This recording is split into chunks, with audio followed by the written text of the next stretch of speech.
Isang mapagpalang hapon, guys. Itong video na ito, ipapakita ko naman yung technique ko kung paano ko gawan ng paraan para mabuhay itong nabali na tanim ko, guys. Hindi ko alam kung paano ito nabali, kaya lang baka may nag-away na aso, so nabunggo siguro, nadaganan, whatsoever, and then naputol. Hindi naman naputol actually, nabali lang. So kung makikita nyo, binagyan ko siya paikot ng lupa na basa, kulay itim na lupa, and then pinaikutan ko ng plastic. So para magdugtong yung parte nung katawan nung puno niya, para magdugtong. So mag-ugat yan. Later on magkakaroon ng mga bagong skin. So magiging okay na siya. So ang technique is para hindi siya mabali ulit, lalagyan ko siya ng kawayan dito sa puno niya. Yun, pinupukpok ko lang ang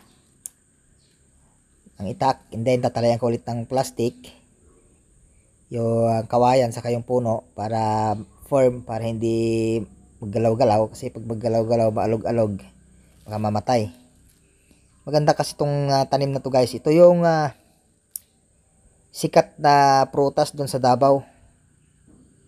Ito yung may tusok-tusok yung gilid na medyo mabaho yung amoy, pero sabi nila masarap daw, kaya nagtanim din ako. Try lang, guys, kung baka sakaling magbunga. So yan, tali-talian lang, guys, yan. Pangalan pala yan, guys, kung hindi ako nagkakamali, durian. Yan, yung balat yan, yung parang langka, parang pakak sa Ilocano yung katulad niya. So gagawin ko dito, ay ikutan ko ito, guys, ng 4 na poste. So magdadagpag ko ng 2, and then may nakita akong wire, telephone wire yun, guys. Yun yung gagamitin ko paikot dyan para hindi na mabunggo ng anumang uri ng hayop, para hindi masira, baka sakaling mabuhay yan at magbunga. So yan lang, guys, mekos ko lang ito, manood lang kayo, guys, ha. Yan lang, tusok-tusok lang, tusok-tusok.